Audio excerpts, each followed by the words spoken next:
It's the summer of 1920.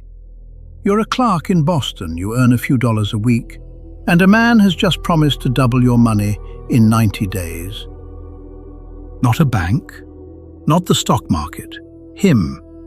And he's keeping his word, handing out cash by the fistful every single day.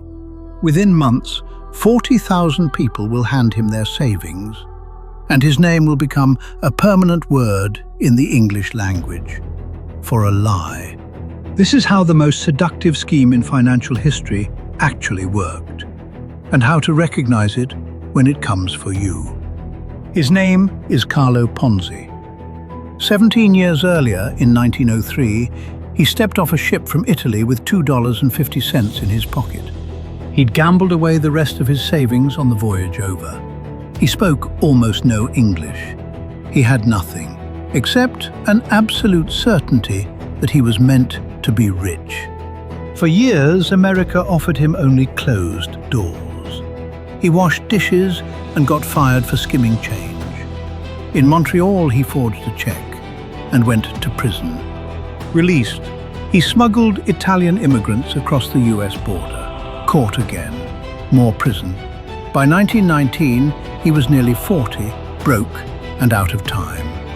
Then, in a piece of business mail, he found his idea. A small slip of paper called an international reply coupon, a postal voucher that could be traded for stamps in any country. And Ponzi noticed something. After the war, Europe's currencies had collapsed. A coupon bought for almost nothing in Italy could be redeemed for far more expensive stamps in America. Buy low in Rome, cash in high in Boston. On paper, the profit was gigantic and completely legal. He called his firm the Securities Exchange Company. The promise was simple and insane. A 50% return in 45 days. Double your money in 90. The bank down the street offered 5% a year. A few neighbors risked a little.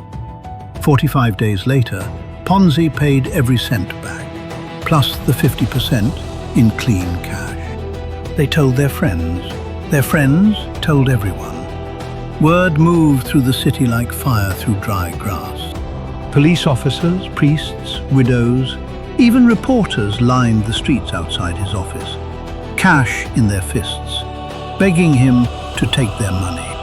At the peak, money came in faster than his clerks could count it. $250,000 a day. They stuffed it in drawers, in closets, in wastebaskets. Ponzi bought a mansion with air conditioning and a heated pool, a fleet of cars, fine suits, gold-handled canes, and a controlling stake in the very bank that had once turned him away. There was just one problem. The coupons didn't exist. Not really. To cover the millions he'd taken, Ponzi would have needed 160 million reply coupons moving through the system. The actual number in the entire world was about 27,000. He had barely traded a single one. The mechanism was almost stupidly simple. He was paying the old investors with the money handed to him by the new ones. As long as more money walked in the door than walked out, the lie paid for itself. It wasn't an investment, it was a machine that ran on one fuel only: belief. The questions started small. A furniture dealer he'd once owed money sued him, and reporters began to wonder how any of this was possible. Then a financial analyst named Clarence Barron did the simple arithmetic out loud, in print. The returns were mathematically impossible. And Ponzi wasn't even investing his own fortune in his own scheme. The Boston Post dug deeper, and on August 2nd, 1920, it printed the one fact that destroys every scheme like this. He was already bankrupt. Then it revealed his prison past. The same crowds came rushing back to his office, but now they weren't bringing money. They wanted it out, all of it, at once. Ponzi stayed calm. He smiled, served them coffee and donuts on the steps, and paid back who he could, buying days he no longer had. But arithmetic can't be charmed. When the doors finally closed for good, the money was simply gone. Around $20 million, close to $300 million in today's money, had evaporated. 40,000 people had trusted him. Most of them got back less than 30 cents on the dollar. So why did so many smart people fall for it? Because Ponzi didn't sell coupons, he sold proof. The earliest investors really were paid, loudly, publicly, and nothing silences doubt like a neighbor who just got rich. He weaponized three things we all carry: the fear of missing out, our trust in people who look successful, and the simple wish to believe that easy money is real. And the machine he perfected never died. Decades later, Bernie Madoff ran the exact same engine. Pay the old with the new, to the tune of $65 billion.